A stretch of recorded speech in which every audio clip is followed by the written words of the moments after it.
Chat Noir, look out! Ladybug cried as she flung herself across the battlefield, weaving through obstacles and around buildings and cars amid their current battle against Hawkmoth's latest attempt to capture their Miraculous. Chat Noir swung his attention to his left to be greeted by a car hurtling through the air toward him, flung by an angry Akuma styled after the Greek god Zeus who towered over them. This Akuma had quite the arm for someone who was just your average angry university student. It was around the time they had their finals after all. Chat shot her finger guns and a wink across the carnage of the battle. The Akuma must be in the lightning bolt-shaped staff. Can you use your cataclysm to destroy it? I'll hold him back, Ladybug explained as they dodged the bolts of lightning, displaced fire hydrants, and street signs being thrown in their direction. Sure can do, Bugaboo, Chat replied eagerly as he leapt towards the Akuma, preparing himself to put the plan into action. Ladybug began to swing her yo-yo and circled the Akuma's legs, trapping it in one place. In the distance she could hear Chat cry out for his cataclysm. Her part was done. Now she just had to hold the Akuma steady until Chat could destroy his staff to release Hawkmoth's akumatized butterfly. Ladybug looked up in a squint at Zeus's lightning bolt staff just in time to see it turn to black and shatter into thousands of tiny pieces. A small purple butterfly manifested from the broken item and fluttered into the sky, the Akuma. Ladybug's yo-yo string fell to the ground now that Zeus had been transformed back into the begrudged student. No more evil doing for you, little Akuma, Ladybug exclaimed as she caught the butterfly in her yo-yo, then released it as a little white butterfly, purified of all evil intentions. Bye-bye, little butterfly, she said softly as she watched the white butterfly disappear into the night sky. Chat Noir landed next to Ladybug. Good job tonight, my lady, he said as he stood beside her, watching the purified butterfly disappear into the night sky. Pound it? Ladybug turned toward him, her fist facing him. Pound it, he replied, touching his fist to hers. It was a ritual they did after every successful Akuma fight since their first time working together. The two dashed off to a nearby rooftop to discuss their success and evaluate each other. Though they didn't have long to hang around after they used their powers, it became a habit they picked up after a terrible misunderstanding by Chat Noir of Ladybug's instruction last month. With all the noise of an Akuma that would constantly set off explosions, how was he supposed to hear her say, "Don't get in the way," when he thought she had actually said, "He's getting away," only for him to subsequently get in her way. That was a pretty swift fight tonight, Chat Noir said as he circled in front of her with a smirk and a look that said, "Please let me seduce you." Don't you think? He asked, his face centimeters from hers, his breath warm against her skin. Ladybug pushed him back and took a step backwards. Personal space, please. She took a deep breath and looked out at the calm street that had been battlefield only moments ago. We did do a good job, she smiled. We make a great team. Ladybug sat down on the roof and laid back to gaze up at the night sky above them. The dim glow of streetlights and lit rooms through the windows illuminated the area, sounds of vehicles elsewhere in the city and the odd person taking a midnight stroll echoed in the distance. The roof was damp from the dew that was already starting to settle on every surface, but something so insignificant wouldn't stop her. It's a shame you can never see any of the stars here because of all the light pollution.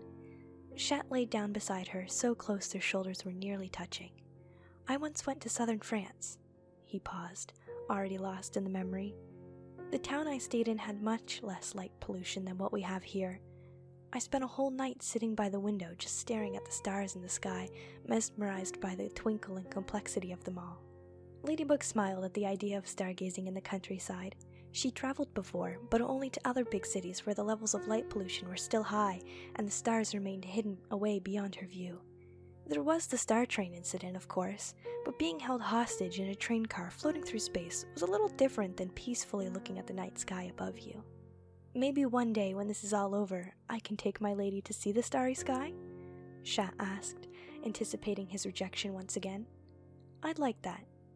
Really? Chat sat up, suddenly brimming with excitement. She nodded. I'll hold you to it, Ladybug replied with a laugh. Chat laid back down beside her.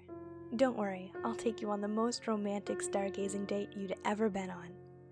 Ladybug considered telling him that doing so wouldn't be so difficult considering she'd never been on a stargazing date before, but her thought was interrupted by the simultaneous chirp of their Miraculouses. Chat held up his hand to see the faint glow of his Miraculous ring, showing that only one paw pad remained lit. I guess that's our cue. Ladybug declared as she stood up, brushing the dirt from the rooftop off herself. "Aw, are you sure you can't stick around to see what happens next?" Shat asked, his hands clasped together and fingers interlocked, big eyes pleading her to say yes.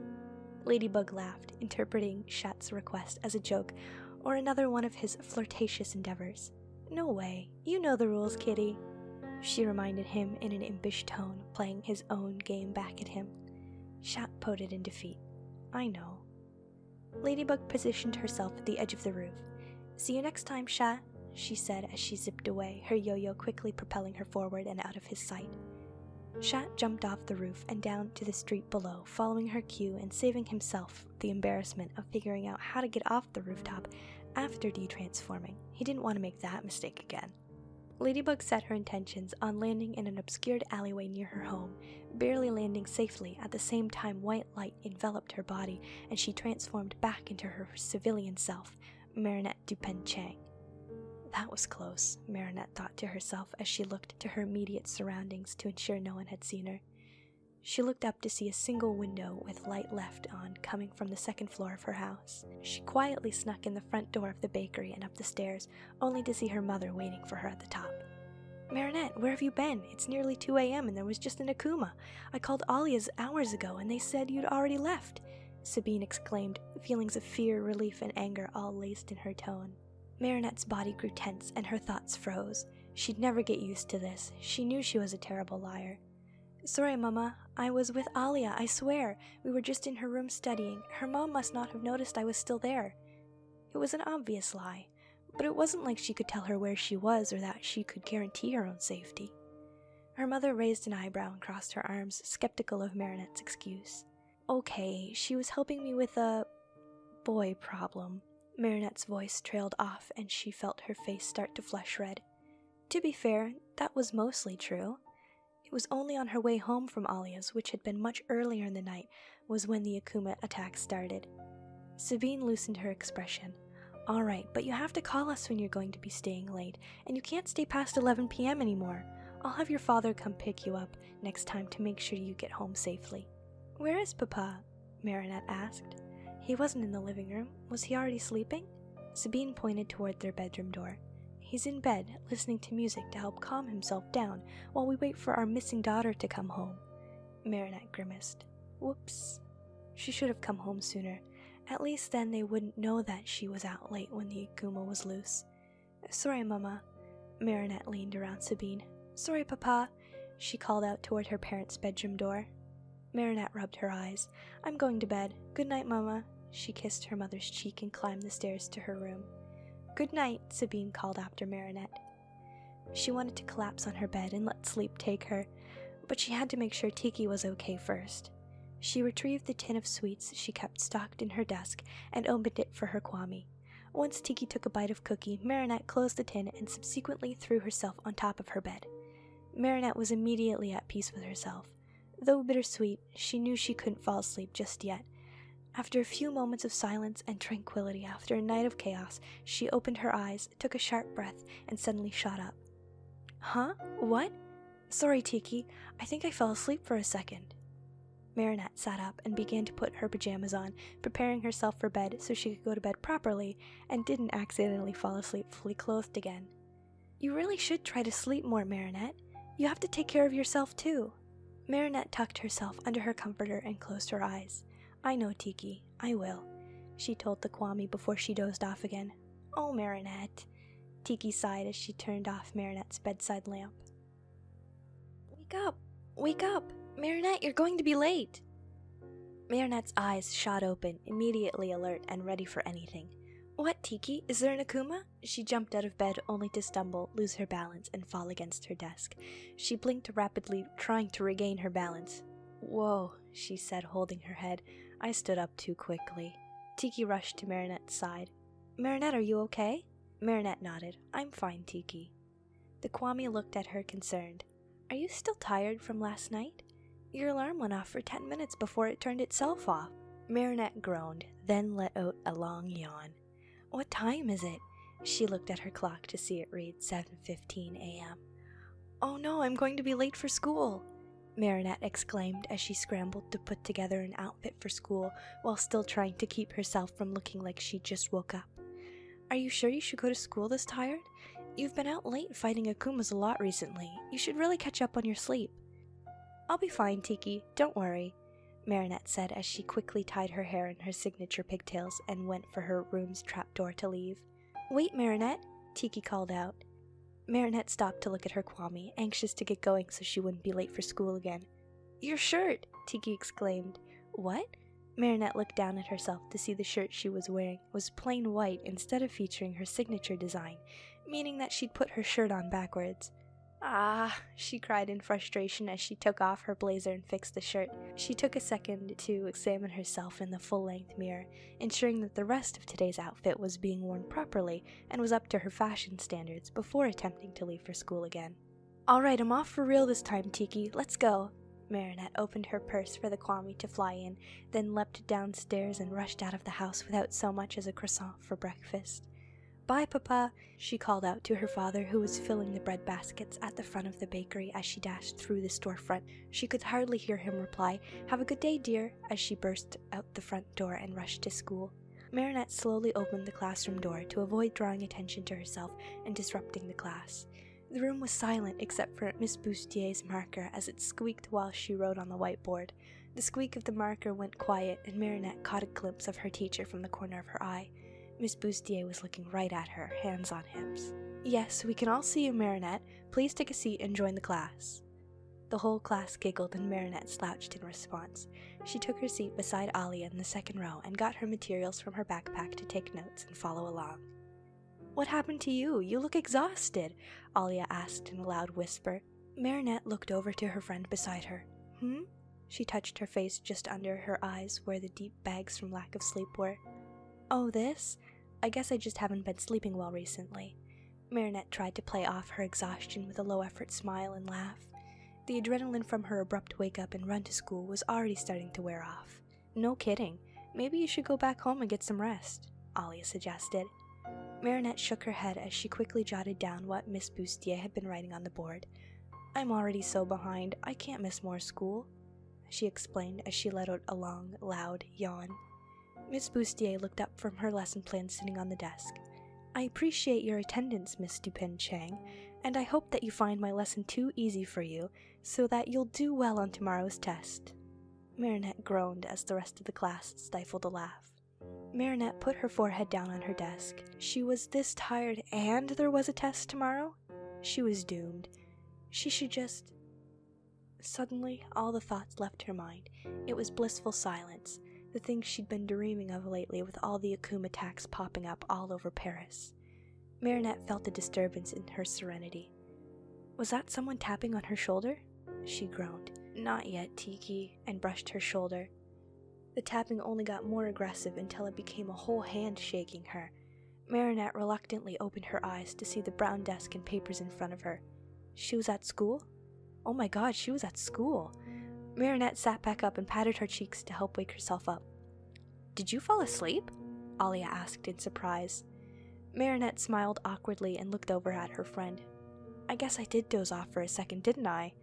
She rubbed the sleep from her eyes. It's okay. I'm okay now. She corrected herself. All right, Alia agreed, her voice brimming with concern. At 2 p.m., Marinette had almost made it through the school day. Other than her accidental nap right when she got to class in the morning, she only fell asleep during lunch, and that time it was on purpose. She only had French, gym, and biology class left before she could go home and take a well-deserved nap. Gym was going to be hard to do. She hardly had any energy to begin with, and she was going to have to give it all up. Biology class would be easy, though. Things were usually kept interesting. Plus, Miss Mondeleev scared Marinette a little. There was no way Marinette would let herself fall asleep in her class. French class came and went smoothly, though the effects of Marinette's nap during lunch were starting to wear off. Just gym and biology left. She could do this. Are you sure you can make it through gym? Maybe you should ask the teacher if you could sit out today, Alia suggested as they put on their gym clothes in the locker room. Marinette shook her head. I can do this. Maybe it'll even boost my energy to help me get through biology afterwards, she suggested enthusiastically as she closed her locker and the two headed toward the gym. Or you'll drain all of your energy and you won't be able to stay awake, Alia retorted. Marinette grimaced. She agreed with Alia, but she had to keep her mind open to the possibility the exercise would wake her up, or she'd be guaranteed to sleep through biology. I'll be fine. Don't worry about me, Marinette smiled as they joined the rest of the class in the center of the gym. Why wouldn't you be fine? It's just gym class, a voice asked from behind her. Marinette turned, only to see Adrian was the one who'd asked. She brushed away any doubts.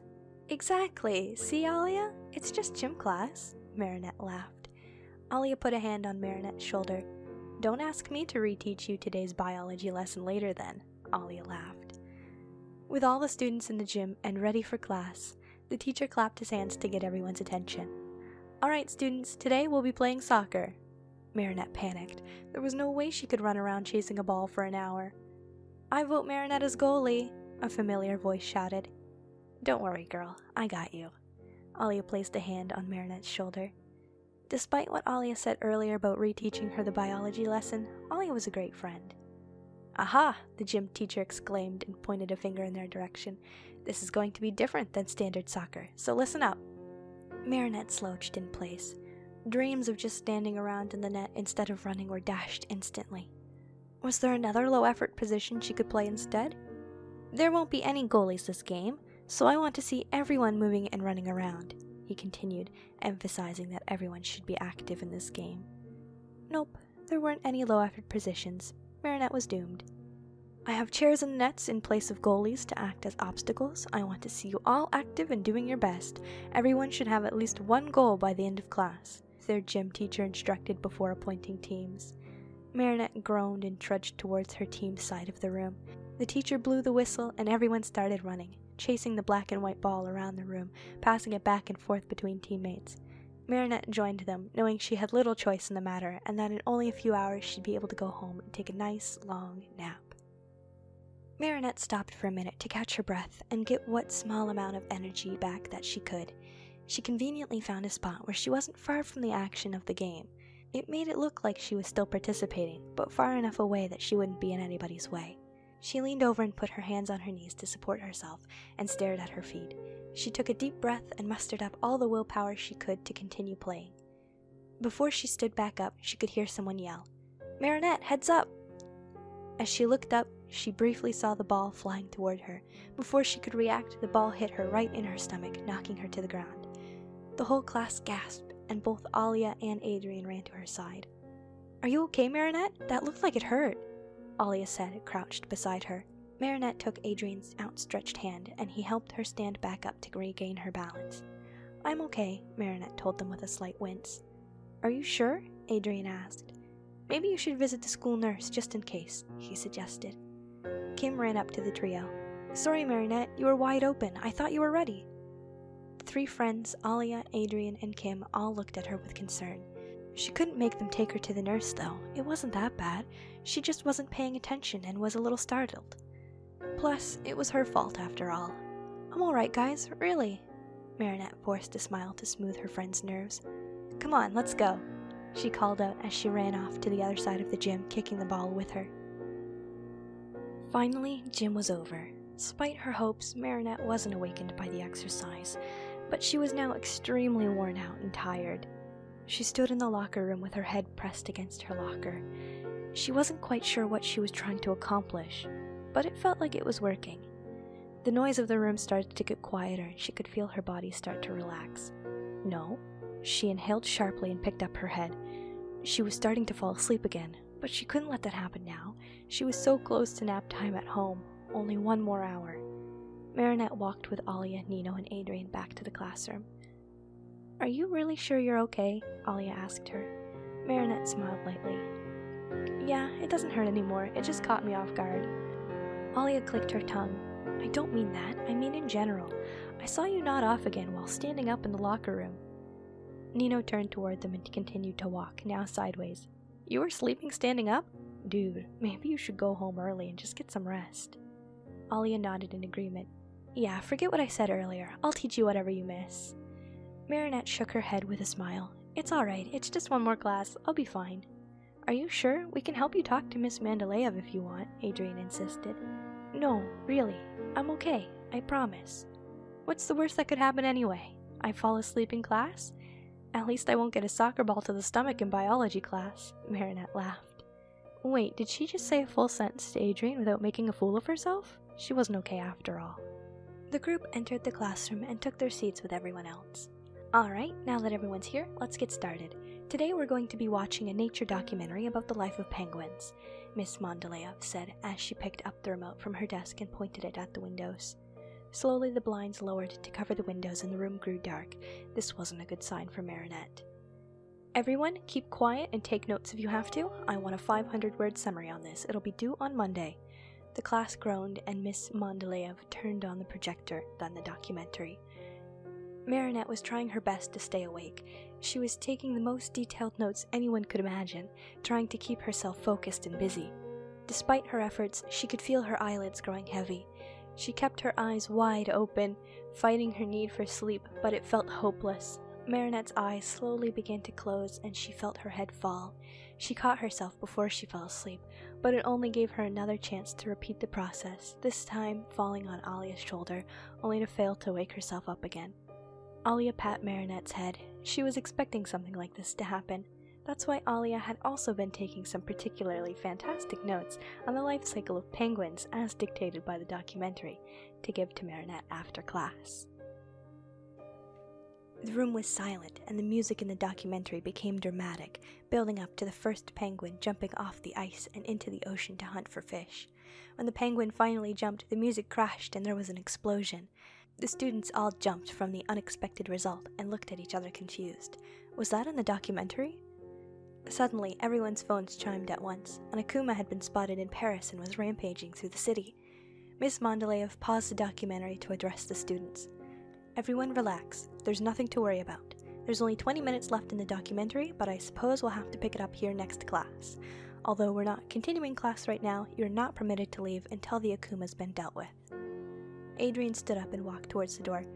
Sorry, Miss Mandaleev, I was trying to wait, but I really need to use the washroom. Alright, if you must. The teacher gestured toward the door.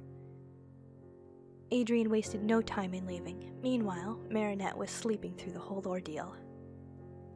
Adrian ran into the boys' washroom.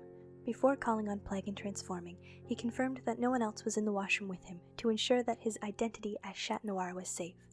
Plague, claws out, he called out, and a green light enveloped him as he transformed into Chat Noir. Let's do this, he cried as he left the bathroom and launched himself out the building via the school's courtyard. He soared over the Paris rooftops, followed by the destructive sounds of the Akuma ahead. He scanned the cityscape around him for Ladybug, but she was nowhere to be seen. That was alright. She wasn't always right there. She'd show up. She always did. She had to.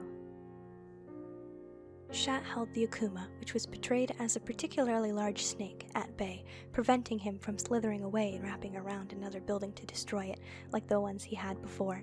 This was no ordinary snake. Its body was as thick as a small car and stretched as long as the Eiffel Tower. Get back here, you slimy snake boy, Chat called out to the Akuma. That's a common misconception. Snakes aren't slimy, and my name is Pythret, the Akuma argued as he swung his tail in Chat's direction. Chat swiftly dodged the attack. Pie. I like a nice caramelized peach pie myself, he joked, egging on Pythret's anger. Pythret cried out in frustration. Python threat! Pythret! He yelled as he began to circle a car to crush and destroy. Marinette groaned and moved around in her seat. Alia tried to turn her head to look at her without moving too much to disturb her. Alia? Marinette asked, plagued with questions and confusion. There was an Akuma nearby, so Miss Mandaleev stopped the movie. Suddenly, Marinette was completely awake and ready for anything. She squirmed in her seat, looking for an excuse to leave. I have to go to the bathroom. I'll be right back, she blurted out as she dashed out the classroom door before her teacher could protest. If you see Adrian, bring him back with you. I think he got lost, Alia called after her jokingly. Marinette panicked. How long had the Akuma been going on? Was Chat Noir fighting it all by himself? She stumbled down the stairs, catching herself on the railing. She wasn't as awake as she thought, still groggy from her nap, but tired from the sleep she'd been missing lately. Marinette quickly made sure no one was looking before she transformed in the corner of the room under the stairs and flung herself over the roof from the courtyard. What have I done? I hope Chat Noir is alright, she told herself as she soared over the rooftops to the dust cloud in the distance. When she arrived, she saw Chat Noir fighting the Akuma, so far unscathed. A wave of relief washed over her. "It's nice to see you finally decided to join us, my lady," Chat called out to her. "Sorry, Chat," she apologized. "I got here as soon as I could," she told him, which wasn't a lie. Chat Noir backed off his attack on the Akuma to stand near Ladybug. "The Akuma's in his bow tie, I'm sure. I haven't been able to get near it, though," Chat explained. "How do you know it's in his bow tie?" Ladybug asked. "He's a snake wearing a bow tie. What else could it be?" Ladybug laughed. Chat was right. What snake wears a bow tie? Ladybug threw her yo-yo in the air. "Lucky charm!" A length of rope fell from the sky. "What are we going to do with rope? Snakes practically are ropes." "Nope, ropes," Chat joked with some sincerity to his question. Ladybug thought for a minute. "You distract him while I immobilize his head and tail with the rope and my yo-yo. When I give the signal, use your cataclysm on his bow tie." Chat Noir gave a thumbs up and dashed off. Ladybug swung her yo-yo, latching onto a roof behind the Akuma where she gained advantage and could immobilize the beast easier than she could otherwise. On her landing, she stumbled and fell, something she hadn't done since her early days as Ladybug. She shook it off and continued with the plan. She tied a lasso with the rope and swung it around Pythret's neck and wrapped her yo-yo around his tail. Pythret jolted in protest, causing Ladybug's lasso around his neck to slip lower down his body and her hold on his tail to loosen. With control over Pythret's mobility transferred from her back to the giant snake Akuma, Ladybug suddenly found herself in a tight situation. Trapped in Pythret's grasp, slowly his tail wrapped around her tighter and tighter, swapping their roles and immobilizing her. Chat Noir noticed she was in trouble and decided to proceed with her plan without Ladybug's signal of support. She needed his help now. "Cataclysm!" he cried as he leapt towards Pythret's bow tie. It was now or never. "Oh no you don't," Pythret said as he opened his mouth, only to close it on Chat Noir's torso. As Chat lay in the Akuma's bite, his legs hanging from one side of the snake's mouth, his head and arms stretched out over the other side, he could hear his bones crack as they were crushed in Pythret's jaw. Chat didn't give up. He stretched his hand as far as he could, ignoring the excruciating pain in his abdomen until his fingertips just barely grazed Pythret's bow tie. It was all Chat needed to shatter the akumatized item and de-transform their enemy. Ladybug was surrendered from Pythret's grasp, and Chat Noir was released from his bite, but fell to the ground, completely limp and unconscious. "Chat!" Ladybug screamed, her cries bone-chilling. She wanted to go to his side and help him, but she knew she had to take care of the butterfly first, lest it reappear stronger later on. She quickly captured and released the butterfly unceremoniously, and threw her lucky charm in the air, praying it would heal him like he did for Uncanny Valley when they were in New York. The city returned to normal, and everything was fixed as if nothing happened. Ladybug turned to Chat with bated breath, scared to see him still laying on the ground, seemingly lifeless, hoping he would be standing there with his fists ready for hers to celebrate another Akuma defeated. She anxiously turned to see Chat Noir still laying motionless on the ground. "Chat!" Ladybug let out a blood-curdling scream as she ran to his side. "Chat Noir!" She examined his torso. The large wounds where Pythret's fangs pierced him remained, and blood began to pool around where he lay. She was scared to touch him, scared that she would only hurt him more, but she knew she had to do something. She had to help him. Tears streaming down her face, she picked up his lifeless body and used her yo-yo to propel them to the nearest hospital as quickly as possible. "My lady?" Chat groaned. "Shh." Ladybug quieted him. "I'm sorry. This is all my fault. You'll be okay. I promise," Ladybug told him as they soared over the unnervingly calm Paris skyline.